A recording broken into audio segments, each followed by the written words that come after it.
रिबार्थ of immortal emperor की episode 16 के साथ हाजिर हूँ। तो फिर चलिए एक्सप्लेनेशन शुरू करते हैं। एपिसोड के शुरुआत में हम देखते हैं कि जियांग चुआन से सारे बात सुनने के बाद उसका ग्रैंडपा काफी ज्यादा गुस्सा हो जाता है और फिर वो उससे कहता है कि मैं तुम्हें ये खोज निकालने के लिए और एक मौका दूंगा कि इल्जा क्रेजी के साथ क्या हो रहा है। मैं अभी भी उसे अच्छे से जानता हूँ। हालांकि वो पागल है लेकिन वो डेफिनेटली बेवकूफ नहीं है। जरूर ही ये सुप्रीम मास्टर इंसानों के माइंड को कंट्रोल करने के लिए कोई अजीब मेथड का यूज कर रहा होगा। तो जियांग चुआन कहता है कि हाँ, ग्रैंड चाइल्ड इस बार ग्रैंडपा को निराश नहीं करेगा। तो ग्रैंडपा कहता है कि ऑल राइट, अब मैं जा रहा हूँ। तो उनके जाने के बाद जियांग चुआन सुकून का सांस लेता है और कहता है कि फाइनली अगर मैं चॉइस कर सकता था तो इन हेवी बोझ वाले पर्सन के बजाय एक ऑर्डिनरी पर्सन बनना चुनता। और वो लोग कोई होटल में नहीं बल्कि जियांग फैमिली में ही होता है। तो जियांग चुआन के रूम के बाहर एक लड़का खड़ा होता है। तो इस लड़के का नाम है जियांग जुनजी, तो जो जियांग चुआन का ही शायद कोई भाई है। तो वो सोचता है कि लानत है, ग्रैंडपा का नजर सिर्फ जियांग चुआन पर ही है। जियांग चुआन, जब तक तुम जिंदा रहोगे ग्रैंडपा तुम्हारा हेल्प करना बंद नहीं करेंगे, जबकि मेरे और कभी ध्यान नहीं देंगे। मुझे रूथलेस होने के लिए ब्लेम मत करना। और वो गुस्से में वहां से चला जाता है। तो देखते हैं कि उसी एक दीवार के पीछे एक और लड़का खड़ा होता है और इस लड़के का नाम होता है जियांग टी सुकामोटो। मैं इसे सुकामोटो कहूंगी। तो सुकामोटो अपने मन में कहता है कि सेकंड और थर्ड बच्चे को एक दूसरे को मारने दो, जबकि इससे मुझे फायदा होगा। इस जियांग फैमिली को कंट्रोल मैं करूंगा। फिर हमें किंग यूमैन का सीन दिखाया जाता है। वहां पर पैट्रियस ड्वान अपने चेयर पे बैठे होते हैं और वो काफी ज्यादा खुश लग रहे होते हैं। वैसे कैसे खुश नहीं रहेगा, किंग यूमैन अब जबकि सबसे पावरफुल फोर्स बन गया है। तो उनके सामने तीनों सेट्स खड़े होते हैं और उनके डिसाइपल्स भी। तो वो सभी को कहता है कि जबकि तुम लोगों ने किंग यूमैन के सामने सबमिट कर दिया है तो तुम्हें किंग यूमैन के रूल्स को जरूर सीखना होगा। तो फर्स्ट रूल किंग यूमैन के रूल के लिए है, अब से डिवाइन स्वॉर्ड पीक को किंग ह्यूमन स्वॉर्ड पीक में बदल दिया जाएगा।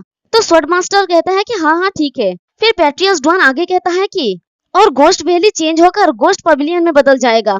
क्या तुम लोगों का कोई कमेंट है? तो सभी लोग कहते हैं कि अरे नहीं नहीं। तो पैट्रियस ड्वान हंसते हुए कहता है कि वेरी गुड वेरी गुड। और वो तो बहुत ज्यादा खुश होते हैं और जोर जोर से हंसने लगता है। फिर हमें एक गहरी घने जंगल का सीन दिखाया जाता है जिसका नाम होता है वाइल्डरनेस। वहां पर स्वॉर्ड पीक का एक एल्डर जो सेकंड एल्डर होता है उसका आत्मा भटक रहा होता है और वो कहता है कि लानत है, मेरा डिवाइन स्वॉर्ड पीक कैसे डिस्ट्रॉय हो गया, मुझे अब क्या करना चाहिए। मांस और खून के बिना मैं अपनी बॉडी को रिकवर नहीं कर पाऊंगा और मैं इसके बिना कुछ भी नहीं कर सकता। मैं मरना नहीं चाहता, मैं इसे बिल्कुल भी एग्री नहीं हूँ। बट तभी उसे साइड से कुछ लोगों के आने की आवाज आता है। तो वो उस तरफ देखता है और उन्हें देखकर उसके दिमाग में कुछ खुराफाती आइडिया आते हैं और वो हंसते हुए कहता है कि मुझे अपना किस्मत बदलना होगा।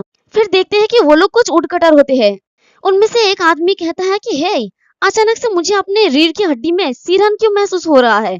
तो दूसरा वाला कहता है कि हाँ। तभी वो सेकंड एल्डर हंसते हुए उन लोगों के पास आता है। तो उसे देखकर वो तीनों ही काफी ज्यादा घबरा जाता है और चिल्ला के कहता है कि गोस्ट। फिर हमें उनके चिल्लाने की आवाज आता है। कोई कहता है कि हेल्प करो, कोई कहता है कि मुझे प्लीज छोड़ दो। और दूसरे ही पल में देखते हैं कि उन लोगों की वहां पर बस कंकाल बचे रहते हैं क्योंकि उनके मांस और खून वो सेकंड एल्डर ले लिया होता है। फिर हमें एक रेस्टोरेंट का सीन दिखाया जाता है। वहां पर हमारा जियांगचन और बाकी सब लोग मिलकर खाना खा रहे होते हैं। तो जियाओचन कहता है कि अनएक्सपेक्टेडली इस शॉप का फूड एक्स्ट्रा ऑर्डिनरी है। तो दूसरा कहता है कि हाँ, मुझे उम्मीद नहीं था कि इस छोटे से रेस्टोरेंट का खाना इतना डिलीशियस होंगे। और हमारी बीस्ट गर्ल भी अपनी भाषा में मिंग मिंग करके हाँ कहती है। तभी वहां पर एक लेडी आती है और कहती है कि क्या तुम लोगों ने अपना खाना पहले ही खत्म कर लिया, इसका टेस्ट कैसा था।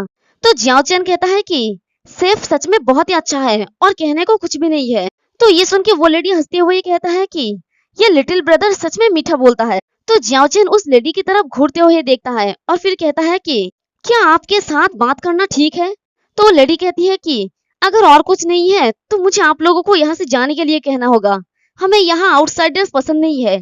तो जियाओचन भी सेम बात कहता है कि अगर कोई प्रॉब्लम नहीं है तो मैं चाहूंगा कि लेडी बॉस प्लीज चली जाइए, हमें भी यहाँ पर आउटसाइडर्स पसंद नहीं है। तो वो लेडी कुछ कहने ही जा रही है बट तभी उनके पास मैसेज आता है और वो जब उस मैसेज में देखता है तो काफी ज्यादा परेशान हो जाती है और वो हैरानी से जियाओचन की तरफ देखती है। फिर हमें तियानिवान सिटी का सीन दिखाया जाता है। वहां पर भी एक आदमी के पास मैसेज रिसीव होता है, शायद सभी के पास ही ये मैसेज चला गया है। वहां पर लिखा होता है कि divine sword peak, flame sect और गोस्ट वैली डिस्ट्रॉय हो गया है। फिर एक दूसरे वाले के पास जाता है, उसके पास लिखा होता है कि divine sword peak, flame sect और गोस्ट वैली किंग ह्यूमन के सामने सरेंडर कर दिया है। फिर हमें चुनफेंग लोमो फेनी का सीन दिखाया जाता है। अब पता नहीं इसका ये नाम है या फिर इसका सेक्ट का नाम। तो वहाँ के सेक्ट लीडर कहता है कि unexpectedly king human divine sword pick के खिलाफ भी जीत हासिल की।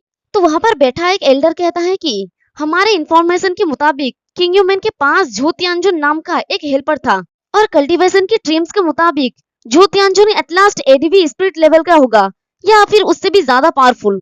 और हमारे सेक्ट रिपोर्ट के मुताबिक उस पर्सन द्वारा मास्टर की गई मार्शल आर्ट 8 ग्रेड से ऊपर होने की संभावना है, शायद 9th ग्रेड भी है, और या फिर उससे भी ज्यादा हिवेनली ऑर्डर के हो सकते हैं। तो ये सुन के सेक्ट लीडर हैरानी से कहते हैं कि क्या हिवेनली ऑर्डर? ये भयानक होगा अगर ये एक हिवेनली ऑर्डर मार्शल आर्ट होगा तो, क्योंकि मैन को अब तियानयुआन रियलम में सबसे पावरफुल फोर्स माना जा सकता है।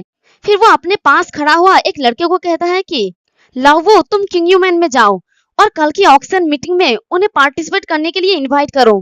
पहले की किंग ह्यूमन इसके लिए क्वालिफाइड नहीं था, लेकिन इस बार ये पर्याप्त से ज्यादा है। तो वो लड़का कहता है कि हाँ मास्टर, और वो जाने लगता है। बट तभी मास्टर पीछे से कहता है कि रुको, किंग ह्यूमन के डिसाइपल्स को भी सिटी में आने के लिए इनविटेशन भेज दो। तो ये सुन के वो लड़का हैरानी से पीछे घूमता है और कहता है कि क्या? तो मास्टर कहता है कि मैंने जो कहा बस वही करो। तो लड़का कहता है कि ठीक है ठीक है। फिर सेक्ट मास्टर हमारे जियाओचेन के बारे में सोचकर अपने मन में कहता है कि उस बच्चे से जो डर पैदा हुआ उससे मुझे डर का अनुभव हुआ, भले ही उसका हिवेनली लॉर्ड के साथ कुछ लेना देना होगा। अगर मैं उसके साथ दोस्ती कर लूं तो ये मेरे लिए नेचुरली फायदेमंद होगा। और मुझे अभी इस सेक्ट लीडर के बारे में याद आया, आप लोगों को याद ही होगा कि जियाओचेन जब उस बीस्ट लड़की को खरीद रहा था तब वहां पर जियाओचुआन आ गया और इसे डिफेट करते हुए एक मास्टर आ गया। लेकिन जियाओचुआन अपने मन में ख्याली पुलाव पकाते हुए उल्टा उस मास्टर को कहने लगा कि वो भी जियाओचेन के साथ मिला हुआ है। तो ये सेक्ट लीडर वही है। फिर हमें रात का सीन दिखाया जाता है और फिर से उसी रेस्टोरेंट का। वो लेडी जियाओचेन की तरफ देख रहा होता है। तो ये देखते हुए जियाओचेन कहता है कि मैडम आखिर बात क्या है? तो वो लेडी फोर्सफुली हंसती हुई कहती है कि अरे कुछ भी नहीं है, तुम सब लोग आराम से खाना खाओ, मैं पहले यहाँ से जाती हूँ। फिर वो उस रूम से बाहर आने के बाद सोचती है कि किंग ह्यूमन अब तियानयुआन सिटी का सबसे बड़ी फोर्स है। किंग ह्यूमन ने आज इतना बड़ा कदम उठाया, लेकिन उससे भी ज्यादा अजीब बात यह है कि इन दोनों को ऐसा लग रहा है जैसे उन्हें कुछ पता ही नहीं है, और वो शॉपिंग करने को भी चले गए। हालांकि डिवाइन स्वॉर्ड पिक और बाकी लोग अब किंग ह्यूमन के सबऑर्डिनेट बन गए।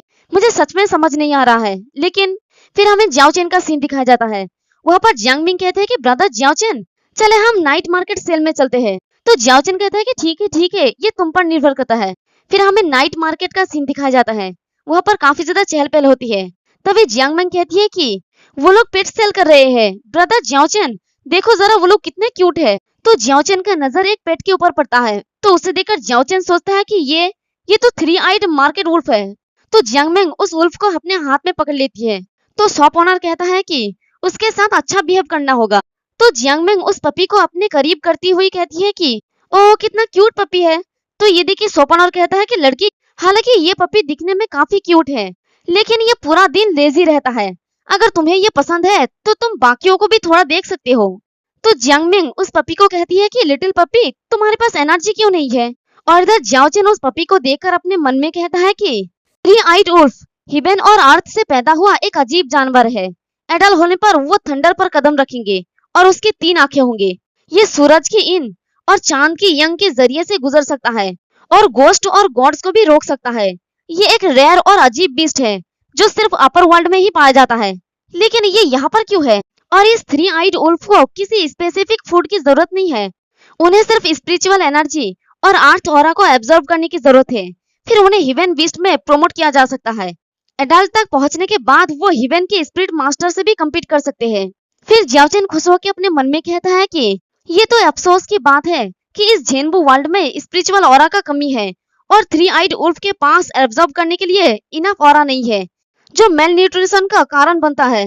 अगर ये ऐसे ही चलता रहा तो मुझे डर है कि ये यहीं पर मर जाएगा, लेकिन किस्मत से तुम मुझसे मिले हो। फिर वो शॉप ऑनर से कहता है कि बॉस, इस लिटिल पपी का कॉस्ट कितना है? तो वो शॉप ऑनर कहता है कि 10 गोल्ड। तो जियाओचेन उसके हाथ में 10 गोल्ड कॉइन दे देता है और कहता है कि इसे लो। तो शॉप ऑनर कहता है कि थैंक यू, दोबारा जरूर आइएगा। फिर जियाओचेन जियांगमिंग के हाथ से उस लिटिल पपी को लेने लगता है और कहता है कि इसे मुझे दो। तो वो लिटिल बीस्ट गुर्राने लगता है। ये देख के जियांगमिंग उसे कहती है कि अच्छा रहो और ओबीडियंट रहो। बट तभी वो लिटिल बीस्ट जियाओचेन के हाथ को काट लेता है। ये देखिए जियाओचेन कहता है कि क्या? और ये देखिए जियांगमिंग उस लिटिल बीस्ट को कहती है कि ओप्स, तुमने मेरे ब्रदर का हाथ क्यों काट लिया लिटिल पापी? तो वो लिटिल बीस्ट भी हमारी बीस्ट गर्ल की तरह ही मिंग मिंग करती है अपनी भाषा में। फिर जियांगमिंग जियाओचेन को कहती है कि ब्रदर जियाओचेन, क्या आप ठीक हो? तो जियाओचेन कहता है कि हाँ मैं ठीक हूँ। और जियाओचेन अपने हाथ को देखकर अपने मन में कहता है कि ये थ्री आइड उल्फ मेरे हाथ पर दांत का निशान भी छोड़ सकता है। क्या इसका मतलब ये नहीं है कि इसके दांत फास्ट स्पिरिट लेवल वेपन के बराबर है? ऐसा हो ही नहीं सकता। फिर वो उस बीस्ट को अपने हाथ में पकड़ लेता है और उसे ठीक से देखते हुए अपने मन में कहता है कि क्या ये थ्री आइड उल्फ नहीं है, या फिर थ्री आइड उल्फ और किसी स्ट्रेंज स्पीसीज का हाइब्रिड है, यानी उन दोनों का मिक्स बच्चा।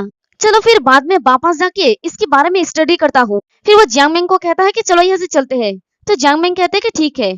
फिर वो दोनों बाजार के अंदर से चलने लगता है और वहीं पर रास्ते में एक लड़का और लड़की को दिखाई जाता है। तभी उस लड़की की नजर उस लिटिल पपी पर जाता है। ये देख के वो लड़की कहती है कि डैम, कितना क्यूट डॉग है, आहेंग मुझे वो डॉग चाहिए। तो इस लड़की का नाम है बैन किंग, मैं इसे किंग कहूंगी। तो किंग उस लड़के की तरफ बहुत ही प्यार से देखती है अपनी चमकते हुए आंखों के साथ। ये देख के वो लड़का कहता है कि अच्छा ठीक है, रुको मेरे लिए। तो आहेंग जियाओचेन के पास जाता है और कहता है कि बडी प्लीज थोड़ा रुको, मैं तुम्हारा ये डॉग लूंगा, तो इसका प्राइस बताओ। और इसी के साथ हमारा ये वाला एपिसोड भी खत्म हो जाता है। अब नेक्स्ट एपिसोड में ये देखना है कि जब हमारा जियाओचेन इस लड़के को मना कर देगा तो ये लड़का क्या करता है, क्योंकि इसे देखने में तो किसी फैमिली का यंग मास्टर लगता है। एक्सप्लेनेशन पसंद आई तो कमेंट करके जरूर बताना। वीडियो को लाइक और चैनल को सब्सक्राइब कर देना। शुक्रिया।